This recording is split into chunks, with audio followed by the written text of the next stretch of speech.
Welcome to JKP classes.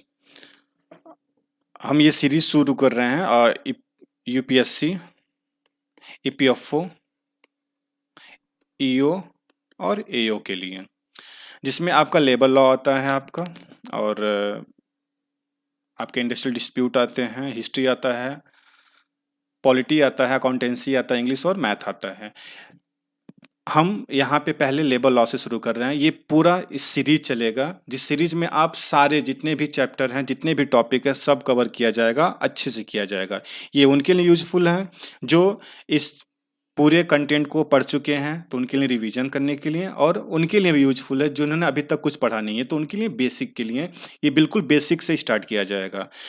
जैसे कि आपके एक्ट जो हैं वो नए एक्ट बन चुके हैं, नए कोड बन चुके हैं, 4 नए कोड बन चुके हैं।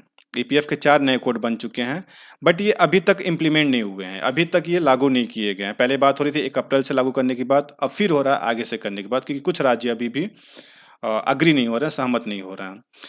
जब ये फॉर्म आया था तो उस समय अभी इन कोड की कोई बात नहीं हो रही थी, उस समय पुराने लॉ ही चल रहे थे। बट जब एग्जाम आया तब तक तो नए कोड आ चुके थे। इसलिए कोई नहीं बता सकता है यूपीएससी के अलावा कि एग्जाम में पुराने कोड से आएगा या फिर नए कोड से आएगा। हमको दोनों के लिए प्रिपेयर रहना है। पुराने कोड से भी क्वेश्चन आएगा और नए कोड से भी क्वेश्चन आएगा ही आएगा। तो आज हम लेबर लॉ में आपका लेबर लॉ में आप पहला हम लोग टॉपिक का शुरू कर रहे हैं, पुराने ही कोड को शुरू कर रहे हैं, पुराने ही एक्ट को शुरू कर रहे हैं, जिसमें से आपका पहला है employees provident fund and miscellaneous provision act 1952। इस एक्ट में आपके 3 स्कीम है। पहली स्कीम है ईपीएफ, दूसरी है ईपीएस और तीसरी है ईडीएलआई। ये तीनों स्कीम है आपका। इन तीनों स्कीम के बारे में हम लोग यहाँ बात करेंगे कि कैसे इसमें कंट्रीब्यूशन करना है, कौन-कौन इसके लिए एलिजिबल होगा, कौन सी संस्था में, कौन से फैक्ट्री में, कौन सी इंडस्ट्री में ये लागू किया जाएगा, क्या-क्या कंडीशन है, कैसे कंट्रीब्यूट करना है, कितना कंट्रीब्यूट करना है, ये सब बात हम इसमें करेंगे इस पूरे चैप्टर में। तो शुरू करते हैं हम। क्या है एक ये एक्ट? ये एक्ट है बेसिकली आपका सोशल सिक्योरिटी के लिए। सोशल सिक्योरिटी क्या होती है? चूँकि आपको पता ही होगा कि इंडिया में 90% ऑर्गेनाइज़ सेक्टर है और 10% ही ऑर्गेनाइज़ सेक्टर है। लोग जॉब करते हैं, पैसा पाते हैं, लाइफ चलती रहती है, बट एक टाइम के बाद जब वो रिटायर होते हैं तो अचानक से उन्हें अपनी लाइफ बिताने के लिए आगे पैसे की ज़रूरत पड़ी रहती है। उनको एक ऐसा लमसम अमाउंट चाहिए होता है जिससे वो अपनी बाकी की लाइफ अच्छे से काट सकें।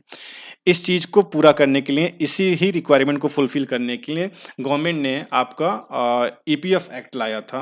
चूँकि ये जब कानून बन गया तो ये फिर सबके लिए कंपल्सरी हो गया तो ये लागू होना ही होना है। तो ये क्या होता है इसमें? इसमें एम्प्लॉयी और एम्प्लॉयर मतलब नियोक्ता, जो आपका जो भी कर्मचारी और नियोक्ता दोनों कंपनी में से ईपीएफ को कंट्रीब्यूट करते हैं। एक फिक्स अमाउंट जो होता है, वो अमाउंट कितना होता है अभी हम इस पे बात करेंगे। वो हम लोग कंट्रीब्यूट करते हैं उसके लिए, जो हमारे रिटायरमेंट के टाइम पे हमको एक लमसम अमाउंट देता है। किस पे एप्लीकेबल है, किस संस्था पे, किस एस्टेब्लिशमेंट में ये आपका एप्लीकेबल है? तो हर एक संस्था, हर एक फैक्ट्री, हर एक इंडस्ट्री जहाँ पे 20 या 20 से ज़्यादा लोग काम करते हैं, वहाँ पे ईपीएफ एक्ट आपका लागू होता है। ये पुराने कोड की बात करें, नए कोड में अगर कुछ चेंजेज आया है तो उस पे हम लोग बाद में बात करेंगे। द वेज कोड आएगा आपका आगे, उस पे हम लोग बात करेंगे। फिलहाल जब ये आपका 52 का एक्ट था तो उसमें कहा गया था कि 20 या 20 से ज़्यादा वाली संस्था में ये आपका एप्लीकेबल होगा। अगर किसी संस्था में उससे ज़्यादा हैं तो उनके सारे एम्प्लॉयी का आपको यहाँ पे इनरोल करना होता है। अगर संस्था में एक टाइम पे 20 एम्प्लॉयी थे बट किसी टाइम पे 20 से कम हो गए हैं, तो जब वो रजिस्टर हो चुका है तो उसके बाद भी वो कंटिन्यू करेगा इसके लिए, ईपीएफ के लिए। किस पे अप्लाई नहीं होता है, किस संस्था पे अप्लाई नहीं होता है? ऐसी कोऑपरेटिव सोसाइटी जिसमें 50 से कम लोग काम करते हैं without aid of power. Without एडा पावर ऐसे संस्था जहाँ पे मैनुअल वर्क किया जाता है, जहाँ पे इलेक्ट्रिसिटी यूज नहीं होती है। जहाँ पे इलेक्ट्रिसिटी यूज होती है वो तो आपका विद एडा पावर हो गया। जहाँ मैनुअल वर्क किया जाता है, जैसे कोई भी काम ऐसा जो मैनुअल होता है, मैनुअली किया जाता है, जैसे कोई बुनाई कर लेता है या कुछ कढ़ाई का काम हो जाता है जिसमें इलेक्ट्रिसिटी मशीन का काम नहीं किया जाता है, ऐसे कोऑपरेटिव सोसाइटी में जहाँ पे 50 लोग से कम होते हैं वो एलिजिबल नहीं होते हैं। उनके लिए कंपल्सरी नहीं होता है कि आप ईपीएफ में इनरोल कराओ। बट अगर आप अपनी इच्छा से ऐड करना चाहते हैं, इनरोल करना चाहते हैं, तो आप कर सकते हैं। वो चाहे जितने भी नंबर ऑफ एम्प्लॉय आपके पास हैं, आप उस कंडीशन में आके आप कर सकते हैं इनरोल यहाँ पे। ऐसी कोई संस्था जो इसको अभी बने हुए 5 साल से कम हो रहा है, यानी कोई भी नई एस्टेब्लिशमेंट होती है, वो अगले 5 साल के लिए इस एक्ट से फ्री रहता है। वो उसको ऐसा कोई बाउंड नहीं होता है कि उसको कराना ही कराना, 5 साल बाद उसको कराना होता है। ऐसी कोई सेंट्रल और स्टेट गवर्नमेंट का डिपार्टमेंट जहाँ पे ईपीएफ के अलावा कोई और फंड का स्कीम चल रहा होता है, वो इसके लिए फ्री होते हैं। वो चाहें तो अपने यहाँ लागू ना करें। कौन से एम्प्लॉय इसके अंदर कवर होते हैं? तो हर तरह के एम्प्लॉय, चाहे वो जैसे भी हों, बस उस संस्था के, उस एस्टेब्लिशमेंट के अंदर काम करते हों, चाहे वो कॉन्ट्रैक्ट के थ्रू आए हो या डायरेक्ट के थ्रू आए हुए हों, वो उसके लिए एलिजिबल होते हैं ईपीएफ के लिए। ऐसे बहुत से संस्था होती हैं, जो बड़ी-बड़ी कंपनियां होती हैं, वो सीधे एम्प्लॉय को हायर ना करके किसी एक मीडिएटर के थ्रू या जिसको हम कॉन्ट्रैक्टर बोलते हैं, के थ्रू एम्प्लॉय को हायर करती है। उस कंडीशन में भी जो आपकी मेन एस्टेब्लिशमेंट होती है, मेन कंपनी होती है, वो बाइंड होती है अपने एम्प्लॉय का ईपीएफ के पेमेंट के लिए, ईपीएफ के इनरोलमेंट के लिए। ऐसे पर्सन जो अप्रेंटिस हैं, ट्रेनी हैं, बट वो अप्रेंटिस एक्ट 1961 के अंदर नहीं आते हैं, वो इसके लिए एलिजिबल होंगे। अगर वो अप्रेंटिस एक्ट 1961 के अंदर आएंगे तो वो इसके लिए एलिजिबल नहीं होंगे। ऐसे सारे एम्प्लॉय जिनकी मंथली सैलरी जो है वो 6500 से ज़्यादा है, वो 6500 से कम है, वो इसके लिए एलिजिबल हैं। अगर किसी की सैलरी 6500 से ज़्यादा है, उस कंडीशन में आप अपना ईपीएफ जो होता है वो कटा सकते हैं। बट आपका जो ईपीएफ का बेस सैलरी काउंट होगा वो 6500 ही काउंट होगा, उसी का ही 12% आपको सबमिट करना होगा। 60 एज की 60 ईयर्स की एज तक आपको सबमिट करना है, आपको कंट्रीब्यूट करना है। जब रिटायर होंगे आप 60 के बाद, तो आपको एक जो भी आपके उसके फ़ायदे होंगे वो आपको दिए जाएंगे। इस एक्ट का पहला जो स्कीम होता है वो होता है एम्प्लॉयज प्रोविडेंट फंड स्कीम। क्या होता है ये? तो मेन स्कीम होता है। क्या होता है इसमें? इसमें होता है बोथ एम्प्लॉयर और एम्प्लॉई, मतलब कि कर्मचारी और नियोक्ता दोनों प्रोविडेंट फंड में कंट्रीब्यूट करते हैं। कितना होता है कंट्रीब्यूशन? वो कंट्रीब्यूशन होता है 12% ईच। 12% एम्प्लॉय भी देता है, 12% एम्प्लॉयर भी देता है। ये अलग बात है, आगे जाके एम्प्लॉयर का जो होता है 12% वो दो पार्ट में बंट जाता है। एक चला जाता है ईपीएस में और एक आ जाता है आपका प्रोविडेंट फंड में। एम्प्लॉयर जो है एम्प्लॉय का भी और अपना दोनों का जो ईपीएफ होता है, फंड होता है, प्रोविडेंट फंड होता है, वो जमा करता है बैंक में या संस्था में, जहाँ भी ईपीएफ डिपार्टमेंट में जैसे भी जमा होता है वहाँ पे जमा करता है, बैंक के थ्रू ही जमा होता है। जो एम्प्लॉय का कंट्रीब्यूशन होता है वो उसकी सैलरी से वो काट लेता है, और जो अपना होता है कंट्रीब्यूशन वो अपने पास से एम्प्लॉयर जो होता है वो कर देता है। अगर एम्प्लॉय चाहे तो 12% से ज़्यादा भी 12% से ज़्यादा भी दे सकता है, कंट्रीब्यूशन कर सकता है। बट एम्प्लॉयर कहीं से इसके लिए बाध्य नहीं है, कहीं भी इसके लिए बाइंड नहीं है कि वो भी जितना एम्प्लॉय कर रहा है उतना ही करना है। एम्प्लॉयर को 12% ही करना है, एम्प्लॉय अपने हिसाब से चाहे तो ज़्यादा कंट्रीब्यूट कर सकता है। अब होता है कि कंट्रीब्यूशन कितना होता है? 12% ऑफ द बेसिक वेजेज और डियरनेस अलाउंस अलाउंस का होता है। अब क्या होता है, ये सैलरी जो होती है वो काउंट होती है बेसिक प्लस डीए, डीए मतलब महंगाई भत्ता के बेस पे ही काउंट होता है।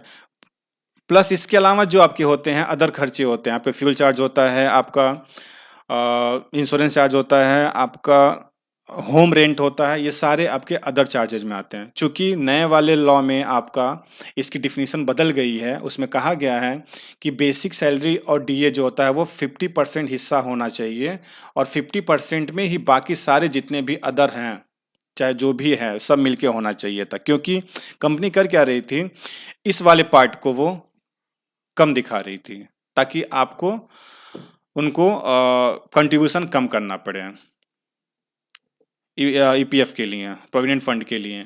तो सरकार ने कहा कि अगर ये वाला पार्ट 50 से ज़्यादा हुआ तो जितना ज़्यादा हुआ उठ के चला आएगा इसमें, और आपका बेसिक सैलरी जो होगा वो बढ़ जाएगा। हम बात कर चुके हैं कि एम्प्लॉयर और एम्प्लॉय दोनों कितना 12% कंट्री करना चाहिए, कंट्रीब्यूट करेंगे। और एम्प्लॉय जो होता है वो अपने हिसाब से चाहे तो ज़्यादा भी कर सकता है, बट इसके लिए एम्प्लॉयर कहीं से भी बाइंड नहीं है। ऐसे कौन से होते हैं एम्प्लॉय जो इसके इनको रखा गया एक्सक्लूडेड एम्प्लॉय में, मतलब वो जरूरी नहीं है कि वो, जरूरी क्या मतलब जमा नहीं करेंगे। तो ऐसे एम्प्लॉय जिसने अपनी अब ईपीएफ से या अपने फंड से पूरे पैसे निकाल लिए हैं, वो इसके लिए एक्सक्लूडेड होंगे। ऐसे एम्प्लॉय जिन्होंने ज़्यादा पे कर दिया है वो भी इसके लिए, और एक अप्रेंटिस जो होता है वो भी इसके लिए एक्सक्लूडेड एम्प्लॉय होंगे। दूसरी स्कीम आती है आपकी इसके अंदर, वो होती है एम्प्लॉयज़ पेंशन स्कीम। इसमें क्या होता है कि अगर कुछ मिस हैपनिंग हो जाती है तो एम्प्लॉय को, के डिपेंडेंट को, नॉमिनी को आप एक पेंशन उनको दिया जाता है, या रिटायरमेंट के बाद एम्प्लॉय को। इसमें क्या होता है आपका, ये सारे प्रोविडेंट फंड के एम्प्लॉय पे जो सब्सक्राइबर होते हैं उन पे होता है, जो जो प्रोविडेंट फंड के लिए किया होगा उसका ऑटोमेटिकली ईपीएस के लिए हो ही जाता है। और इसमें होता क्या है, जो 12% दिए थे एम्प्लॉयर, उसका 8.3% कट के चला जाता है ईपीएस में, और 3.67 जो बचा रहता है वो चला आता है प्रोविडेंट फंड में। ये दो पार्ट में बढ़ जाता है। इसमें एम्प्लॉय कोई भी कंट्रीब्यूशन नहीं करता है, कोई भी किसी तरह का कंट्रीब्यूशन इसमें एम्प्लॉय के थ्रू नहीं होता है। अब इसमें क्या होता है कि अगर कुछ डिसेबिलिटी हो गया तो उस टाइम पे उनको पेमेंट मिलता है। फैमिली मेंबर को, उनके विडोवर को भी होता है, उनके जब तक वो जिंदा हैं तब तक उनको पेंशन मिलता है। बच्चों को 25 ईयर्स की एज तक मिलता है। और अगर कोई अनमैरिड है, यानी कि उसकी ना तो फैमिली है ना तो उसकी शादी हुई है, तो वो जिसको भी नॉमिनी बनाता है उसको एक स्पेसिफाइड पीरियड के लिए पेंशन दी जाती है। फॉर्मूला क्या होता है, कैसे मेंबर को का पेंशन हम लोग काउंट करते हैं, तो उसके लिए पेंशनेबल सैलरी जो पिछले 12 महीने की जो सैलरी होता है उसका एवरेज, जितने साल उन्होंने काम किया है उतना साल +2/70 आपका होता है। ये अमाउंट उनको, सॉरी, उनको दी जाती है। तीसरी स्कीम होती है आपकी EDLI, employ deposit linked insurance scheme. इसमें क्या होता है, इसमें एम्प्लॉय का जो होता है वो इंश्योरेंस किया जाता है। कुछ ऐसी दुर्घटना हो जाए जिससे उनकी फैमिली पे कोई ऐसी आपदा आ जाए, तो उस आपदा को थोड़ा कम करने के लिए, फाइनेंशियली सपोर्ट करने के लिए ये आपकी स्कीम होती है। इसमें क्या होता है, आपका जो एम्प्लॉयर होता है, जो आपके नियोक्ता होते हैं, वो 0.5% कंट्रीब्यूट करते हैं। इसमें एम्प्लॉय का कोई कंट्रीब्यूशन नहीं होता। एम्प्लॉय का कंट्रीब्यूशन बस एक बार जो 12% होता है, जो सीधे आपका पीएफ में जाता है, वही कटता है। 0.1% और टोटल वेज का लिया जाता है, जो कि आपका एडमिनिस्ट्रेटिव चार्ज होता है। एम्प्लॉय कोई कंट्रीब्यूट नहीं करता है, बात हम लोग कर लिए हैं इस पे। अगर किसी एम्प्लॉय की डेथ हो जाती है एम्प्लॉयमेंट के थ्रू, तो उसकी नॉमिनी या फैमिली को क्या किया जाता है, आपको एक एवरेज बैलेंस मिलता है जो उनके प्रोविडेंट फंड का होता है, वो पिछले 12 महीने का, जो 12 महीने का जो उनके प्रोविडेंट फंड में जो भी आपकी अमाउंट बचा रहता है उसके बराबर अमाउंट उनको दिया जाता है।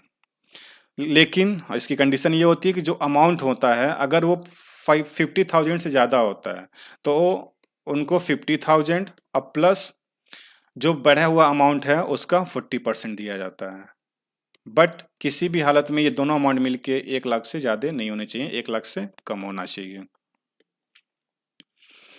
कुछ इंपॉर्टेंट पॉइंट हैं इस ईपीएफ एक्ट के सेक्शन 10 में बताया गया है आपका कि कोई भी आपकी प्रॉब्लम के या कोई भी आपका लाइबिलिटी के लिए या डेट के लिए कोई भी आपका इश्यू उठता है, तो उसके लिए आप ट्रिब्यूनल में जा सकते हैं, सीधे आप वहाँ पे अपने केस को देख सकते हैं।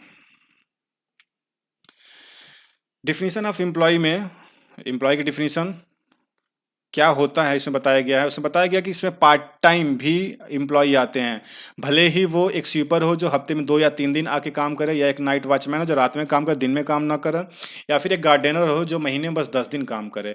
हर वो आदमी जो उस संस्था से जुड़ा हुआ संस्था के लिए काम कर रहा है, वो एम्प्लॉय कहलाता है और वो एलिजिबल होता है इनरोल कराने के लिए ईपीएफ डिपार्टमेंट में। जो हम पहले ही बात करें, कंट्रीब्यूशन कितना होता है आपका ईपीएफ के लिए 12% एम्प्लॉय करता है, और 12% जो एम्प्लॉयर करता है उसका 8.33% चला जाता है ईपीएस में, और 3.67 चला जाता है ईपीएफ के लिए। ईडीएलआई के लिए जो होता है वो एम्प्लॉयर ₹75 या 0.5% ऑफ टोटल वेजेज का देता है, वो इन दोनों में जो आपका मैक्सिमम होता है वो उसको पेमेंट करता है। ये आपकी ईपीएफ ईओ और एओ की एक सीरीज चल रही है। इसमें हम लोग पूरे सिलेबस को कवर करेंगे, पूरे सिलेबस को ठीक से देखेंगे। आपकी जो भी शिकायत या सुझाव हो वो कमेंट बॉक्स में ज़रूर करें। अगर सीरीज अच्छा लग रहा हो तो मैक्सिमम लोग को शेयर करें, लाइक करें इसको, और जो भी आपकी प्रॉब्लम हो वो मुझे बताएं। मैं देखूंगा उस पे क्या मैं उसका हल निकाल सकता हूँ, क्या हम लोग उसका सॉल्यूशन निकाल सकते हैं। Thank you very much.